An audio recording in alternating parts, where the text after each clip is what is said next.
आप लोगों ने अपनी जिंदगी में जिंदा लोगों को रेस को जीतते तो देखा होगा, लेकिन क्या आपने कभी अपनी जिंदगी में मरे हुए यानी कि मृत लोगों को रेस जीतते देखा है? अब आप लोग कहोगे कि मैं कैसी बहकी बहकी बातें कर रहा हूं, लेकिन ऐसा हुआ है। 1923 की बात है, घोड़ों की दौड़ चल रही थी। उसमें से अचानक से एक घुड़सवार को हार्ट अटैक आ जाता है और वो वहीं घोड़े पे बैठा बैठा मर जाता है। लेकिन घोड़ा रुकता नहीं है, वो अपने घुड़सवार की मृत बॉडी को अपने ऊपर लिए दौड़ता रहता है और फाइनली फिनिशिंग लाइन को सबसे पहले क्रॉस करता है और इसी तरह से वो घुड़सवार बन जाता है मरने के बाद पहली बार जीतने वाला घुड़सवार। उस बंदे का नाम था फ्रैंक हेयास और वो दुनिया का इकलौता ऐसा घुड़सवार है जिसने मरने के बाद घोड़ों की रेस जीती।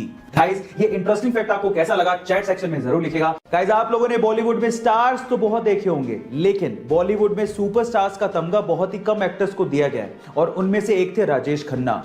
गाइस, उनके जैसी दीवानगी और स्टारडम आज की जनरेशन ने देखी भी नहीं होगी। ऐसा क्या खास था, मैं आपको बताता हूं।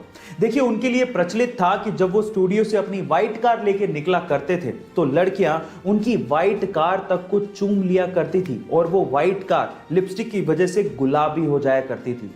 इतना ही नहीं, व्हाइट कार पे पड़ी धूल से लड़कियां अपनी मांग तक भर लिया करती थी। इतनी ज्यादा दीवानगी थी राजेश खन्ना के लिए। गाइस, ऐसे थोड़ी उन्हें सुपरस्टार का तमगा दे दिया गया। आपको राजेश खन्ना के बारे में सुन के कैसा लगा चैट सेक्शन में जरूर लिखिएगा। अगर आप किसी बेजुबान जानवर को बेवजह परेशान कर रहे हो, उसे बेवजह छेड़ रहे हो, तो एक छोटा सा जानवर भी आपके लिए घातक साबित हो सकता है। वो आपकी जान तक ले सकता है। लेकिन अगर आप इन्हें कुछ ना कहें और अपने काम से काम रखें तो एक खतरनाक जानवर भी आपको कुछ नहीं कहेगा।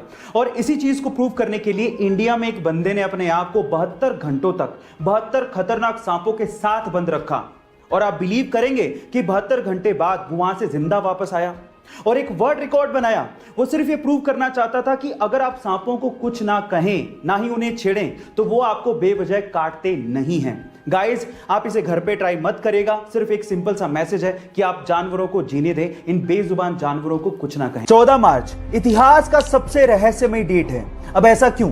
क्योंकि इसी दिन एक महान वैज्ञानिक अल्बर्ट आइंस्टाइन का जन्म हुआ था और इसी दिन एक महान वैज्ञानिक स्टीफन हॉकिंग की मृत्यु हुई थी। अब आप लोग कहेंगे कि इसमें क्या खास बात है? खास बात है क्योंकि 14 मार्च को ही 1:59 पे हम लोग पाई डे बनाते हैं। अब पाई क्या है? पाई एक रहस्यमयी गणित का नंबर है जिसके बिना स्पेस और साइंस की बहुत सारी डिस्कवरीज अधूरी हैं। अब आप नंबर पे गौर करिएगा। मार्च तीसरा महीना, उसके बाद डेट है 14 और टाइम है 1:59 यानी कि 3.14159। आपने पाई का वैल्यू दशमलव के बाद 5 स्थानों तक याद कर लिया। इससे रहस्यमयी और मोटिवेटिंग चीज क्या हो सकती है?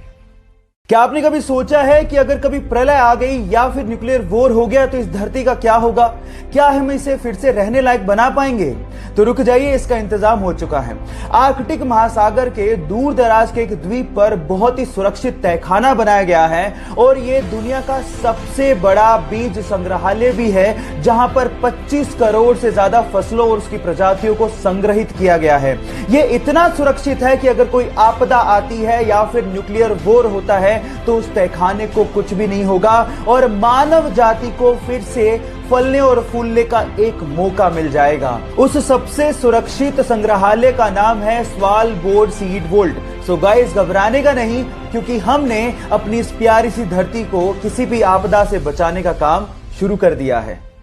सुबह होते ही झोला लेके वो घर से बाहर निकल जाते हैं, पर अपने काम के लिए नहीं, बल्कि उस काम के लिए जिससे दूसरे की जान को बचाया जा सके।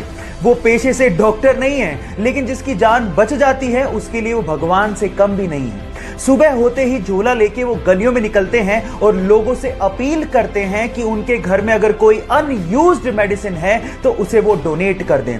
फिर उन मेडिसिन को इकट्ठा करके वो जरूरतमंदों को और गरीबों को फ्री में बांटते हैं। लोग प्यार से उन्हें मेडिसिन बाबा के नाम से जानते हैं। है ना बड़ी बात? तो इंसानियत की इतनी बड़ी मिसाल देने वाले ओमकार नाथ शर्मा जी को मेरा सलाम।